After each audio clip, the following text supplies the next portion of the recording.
Jadi setahun sebelum kejadian itu dia udah ngomong, aku mau asuransi dong Bun. Aku bilang oke, boleh. Aku bilang tapi kasih tahu dulu aku. Maksudnya persyaratannya apa-apa. Iya. Kayaknya nih anak takut sama aku. Dia bohong lah sama aku. Kamu bilang ya sama si orang itu adalah dia di endorse asuransi.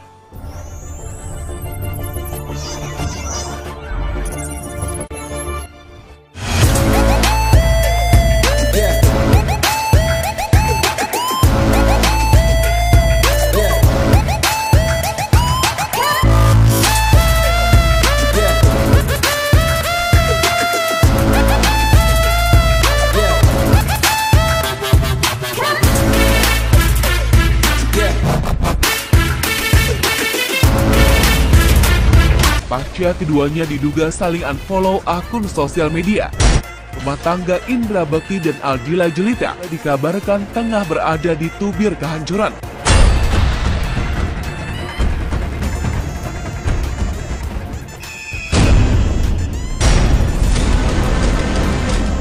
Saat menjadi bintang tamu dalam podcast Melanie Ricardo, Dila dan Bekti nampak memiliki beberapa problema yang membuat Dila emosi jiwa.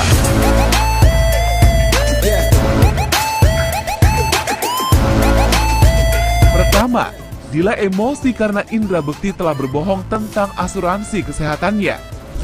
Dalam obrolan itulah baru terungkap bahwa Bekti memang tak pernah memiliki asuransi kesehatan. Hal itulah yang membuat Dila terpaksa membuka donasi yang sempat menimbulkan pro kontra di kalangan masyarakat. Kedua, Dila kesal karena urusan donasi itu membuatnya dihujat halayak. Saat Indra Bekti berkelakar bahwa dirinya sedang diserang oleh pertanyaan-pertanyaan Melanie Ricardo, Dila membandingkannya dengan dirinya yang mengalami nasib lebih naas diserang netizen.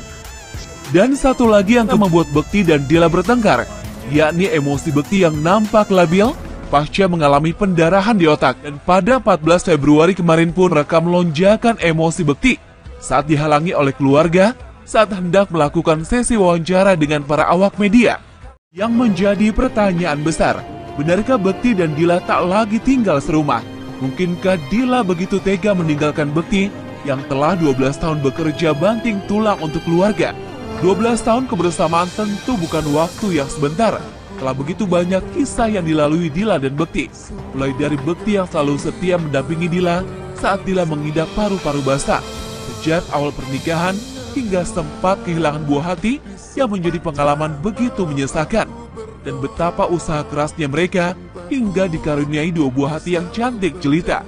Semoga segala kenangan itu membuat Dila dan Bekti merenung kembali jika memang gonjang-ganjing rumah tangga itu telah menjelma rencana perpisahan. Dia ada satu hal yang tidak dia jujur sama aku. Sama istrinya Dia lupa nih, dia lupa. Jadi setahun sebelum kejadian itu dia udah ngomong, aku mau asuransi dong Bun. Aku bilang oke, boleh. Aku bilang tapi kasih tahu dulu aku. Maksudnya persyaratannya apa-apa. Iya. Kayaknya nih anak takut sama aku. Dia bohong lah sama aku. Kamu bilang ya sama si orang itu adalah dia di endorse asuransi. Nah, ada yang orangnya. Ini juga ada gila-gilanya. Asuransi nge-endorse bagaimana caranya. Tapi amat aja bayar ada lagi. Nah, aku gak tahu itu karena memang temen aku ngasih waktu itu gitu kan. bullshit ya, pas kejadian hari H. Pas kejadian hari H, kamu tahu nggak aku sama teman-teman aku sama manajer itu bingung. Gila nih anak bohong. Rasanya gimana Kak? Karena soalnya lu pikir asuransi udah beres nih? Udah beres. Dia aku kan karena aku masih ada TB. Waktu itu nggak bisa aku dijalanin kan. Terus habis itu jadi dia baru masukin anak-anak sama dia. Nah terus udah pas hari H, rasanya kita udah sedih, terus dongkol rasanya hati kita dibohongin malah. Jadi waktu lu tahu laki lu pendarahan di otak, pertama lu nangis dong. Nangis terus. Nggak ada asuransi, terus selama ini udah kesel. Pas kesel orangnya nggak sadar. Nah bener. Oh, ngadu kemana ya gitu ya? Ya kenyataannya pas hari H, kamu bayarnya itu pakai kartu kredit. Menjawab pertanyaan karena lu kemarin nggak sadar dan sekarang lu udah sadar. Ya, ayo aku tanya Bukan Maya. tidak memakai asuransi itu penting dan memang itu pada saat waktu sama temen gue dia bantuin masukin gue. Pelan-pelan ya Celia, ini bukan nyerang lu ya. Bener. Ini kayaknya penyerangan dah, Roy. Maaf Pak Bekti, maaf ya. Penyerangan Bapak tua sekali. Saya seluruh Indonesia, Cin. Tak akan pernah ku sakiti kamu. Ya tadi pas hari hanya kita puyeng Bu, saya sebagai istri bingung. Udah megang HP gue nggak tahu passwordnya, terus udah gitu gue nggak tahu BPC kemana, terus pas asuransi kemana, gitu kayak orang bego yang aku harus ngelakuin apa gitu loh. Udah gitu belum diserang netizen dan Nah, Dila denger nggak?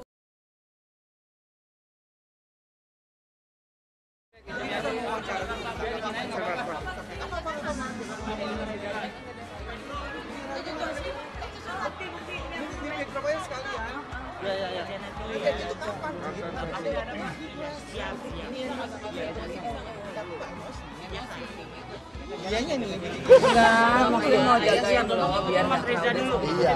Cari keberlangan maksudnya.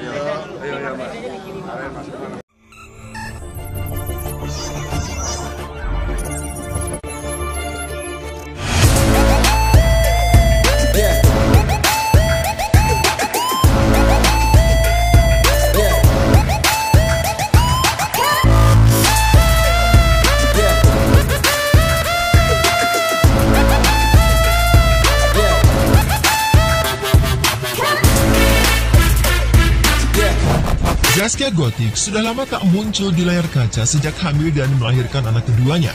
Kendati demikian, kehidupannya dikabarkan tercukupi karena memiliki suami seorang pengusaha kaya. Sebelumnya, rumah tangga Gotik diterpa skandal terkait suaminya yang dituding memiliki anak dari wanita lain. Namun Gotik memilih untuk percaya sepenuhnya kepada sang suami.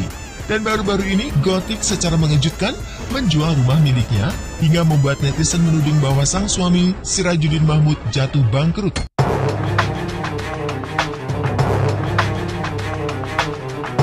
Pemilik Goyang Itik itu mengumumkan penjualan salah satu rumahnya yang di Bekasi, Jawa Barat melalui akun Instagramnya. Rumah dari hasil keringat kerja keras Gotik itu dijual dengan harga 900 juta rupiah. Sayangnya, ketika Gotik menjual rumahnya, ia justru diterpa isu bangkrut. Padahal Gotik juga masih memiliki usaha lain di bidang kuliner yang masih berjalan baik. Dan usut punya usut, rupanya rumah Gotik di Bekasi itu bukan hanya dijual namun juga disewakan.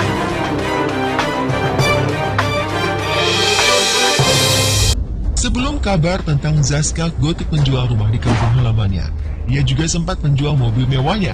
Padahal mobil berwarna merah tersebut merupakan mobil kesayangan dan bersejarah bagi Gotik. Mobil tersebut pun sudah cukup lama menemani pelantun lagu Bang Jono ini.